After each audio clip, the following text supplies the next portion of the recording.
Guys দুর্গাপুরে এমন একটা সিনেমা হল, বিখ্যাত সিনেমা হল চিত্রালয়া সিনেমাটার নাম। ভিতরটা জাস্ট একবার দেখে আসি চলো।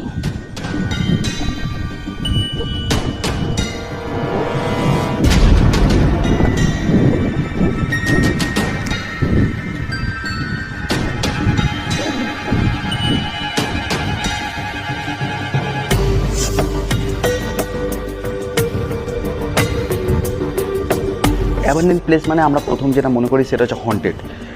আর এখানকার রাতের ভিডিও আমাদের অলরেডি বানানো হয়ে গেছে। আমরা পরের দিনে এসেছি দিনটা কভার করতে। আর দেখো এখানটা যদি চিত্রালয়, এই সামনেটা দেখো, এই জায়গাটা ছিল তোমার স্ক্রিনটা যেখানে মুভি দেখানো হতো।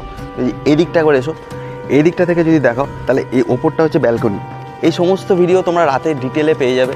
রাত এখানে কভার করা যায়। এখানে ছিল প্রজেকশন রুম, ভালো করে দেখো, এই জায়গাটা ছিল প্রজেকশন রুম।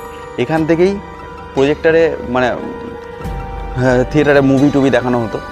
দেখো ওপরে ঢাঁচা তোমরা দেখলে বুঝতে পারবে, দেখো কত লোহা চুরি হয়ে গেছে, বুঝতে পারছো? কিন্তু ওপরের যে লোহার যে কাঠামোটা আছে অনেক চুরি হয়ে গেছে। আর এখানে ভাই রাতে, কাল যখন আমরা রাতে এসেছিলাম তখন বাজে 1 AM আপ। এখানে এত নেশারি বসে থাকে চিন্তার বাইরে। অ্যাবান্ডেন্ট প্লেস মানে যে নেশার জায়গা সেটা সবাই জানো। এবং আমি এই জায়গাগুলো থেকে, এই জায়গার জন্য সরকারকে রিকোয়েস্ট করি, অ্যাবান্ডেন্ট প্লেসগুলো হয় ভেঙে দাও, নাহলে কোনো কাজে লাগাও ভাই।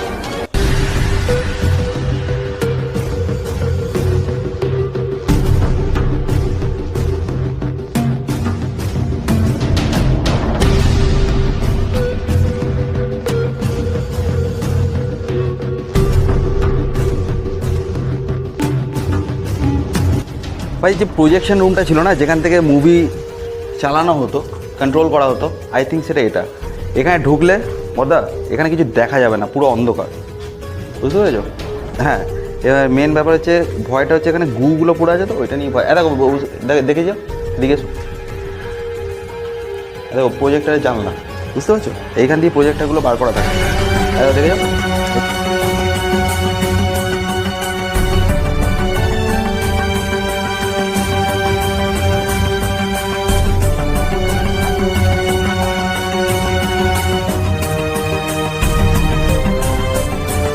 বহু বছর হলো এখানে সিনেমা দেখা, মুভি দেখা বন্ধ। হল অ্যাবান্ডেন্ট। আজকে আর সেই দর্শক, সেই ভিড় এখানে হয় না, কেউ আসে না এই হলে। কিন্তু সিনেমাটা হবে আজ রাত 1টার পর, নাইট শো, অনলি TLB।